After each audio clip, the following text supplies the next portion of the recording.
মাছে ভাতে বাঙালি, মাছ যেন না থাকলে বাঙালিদের যেন মুখে ভাতই রুচে না। তো চলুন বন্ধুরা, আমি আপনাদেরকে তৈরি করে দেখাবো দই কাতলা। খুব কম উপকরণ দিয়ে আমি চেষ্টা করেছি দই কাতলাটা তৈরি করে আপনাদেরকে দেখানোর। তো চলুন আজকের রেসিপি দই কাতলা। কড়াইয়ে তেল দিয়ে দিয়েছি, তেলটা গরমও হয়ে গেছে। তো আমি যে মাছগুলো নুন আর হলুদ দিয়ে মেখে রেখেছিলাম সেই মাছগুলো আমি এখানে তেলের মধ্যে দিয়ে দেবো এবং ভালোভাবে ফ্রাই করে নেব।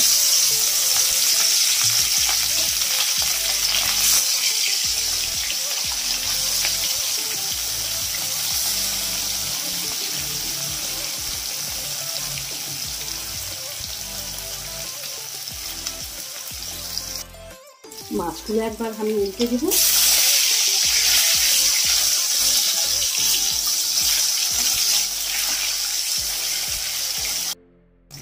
মাছগুলো দেখতেই পাচ্ছেন খুব ভালোভাবে কিন্তু ফ্রাই হয়ে যাচ্ছে।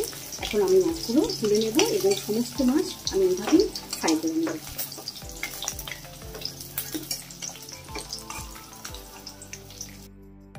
সমস্ত মাছগুলো আমি ভেজে তুলে নিয়েছি। এখন আমি ওই মাছের তেলেই সামান্য পরিমাণে তেল আমি এখানে দিয়েছি, বাকি তেলটা আমি তুলে রেখেছি। তেলটা কিন্তু আমি সবসময় বলি আমি কিন্তু তেল খুব কম ইউজ করি, তো আপনারাও চেষ্টা করবেন কম তেলে রান্না করার।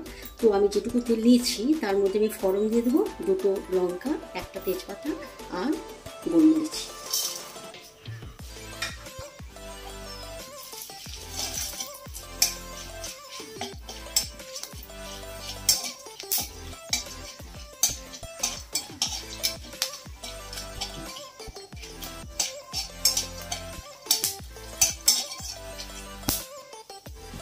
ফোড়নটা আমার তৈরি হয়ে যাচ্ছে। তো এর মধ্যে আমি দিয়ে দেবো একটা বড় সাইজের পেঁয়াজ পেস্ট।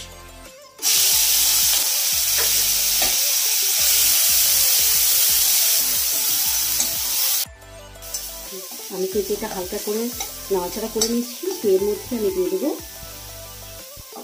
একটা টমেটো পেস্ট। এটা আমি সমস্ত উপকরণ আমি আবারও মিক্স করে নেব।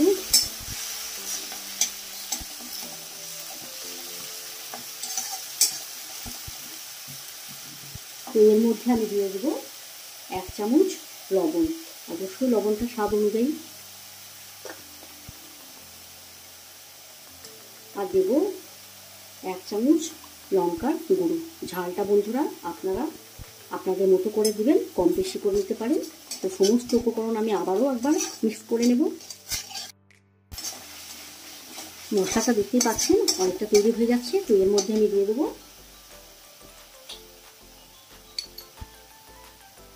1 চামচ ধনে পাউডার আর দেবো 1 চামচ জিরে পাউডার। তো সমস্ত উপকরণ আমি আবার একবার মিক্স করে নেব।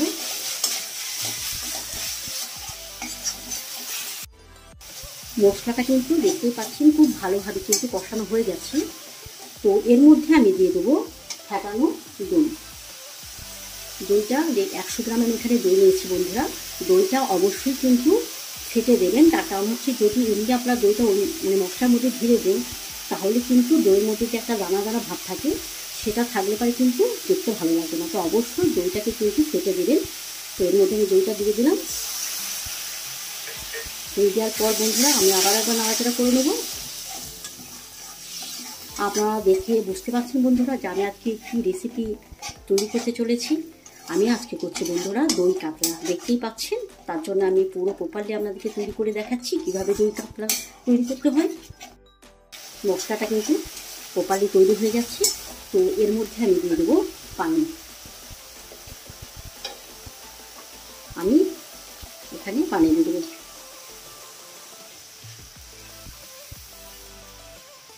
আমি এর বাটি 2 বাটি আমি এখানে পানি দিয়ে দিলাম।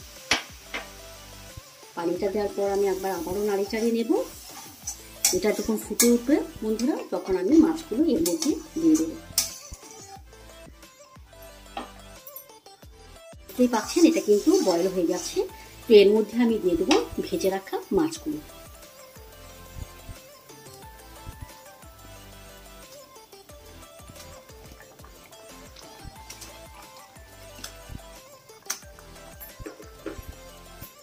পেঁয়াজগুলো দেওয়ার পর বন্ধুরা আমি আবার একবার নাড়ি চাড়িয়ে নেব। গ্রেভির পরিমাণটা আপনারা কিন্তু কম বেশি করে নিতে পারেন। আর এখানে আমি দিয়ে দেবো বন্ধুরা স্বাদ অনুযায়ী চিনি। চিনির পরিমাণটা যে যেমন পছন্দ করেন সে সেরকম করে দেবেন। তো দেখতেই পাচ্ছেন এটা আমি দিয়ে দিলাম।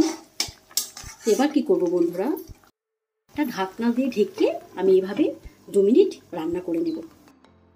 বন্ধুরা একবার আপনাদেরকে দেখিয়ে দিই। তো দেখতেই পাচ্ছেন দই কাতলা কিন্তু আমার তৈরি হয়ে গেছে। তো বন্ধুরা আপনারাও এইভাবে রান্না করুন এবং অবশ্যই আমাকে কমেন্ট করে জানান যে রান্নাটা আমার কেমন হয়েছে।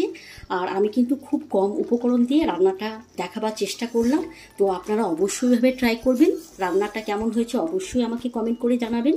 আর আমার ভিডিওটা যদি আপনাদেরকে ভালো লেগে থাকে লাইক করবেন, কমেন্ট করবেন। অবশ্যই বন্ধুরা আমার চ্যানেলটাকে সাবস্ক্রাইব করে দেবেন। তো আজকের মতো এখানে আমি আমার ভিডিও শেষ করছি। নেক্সট ভিডিওতে আপনাদের সঙ্গে দেখা হবে। খোদা হাফেজ।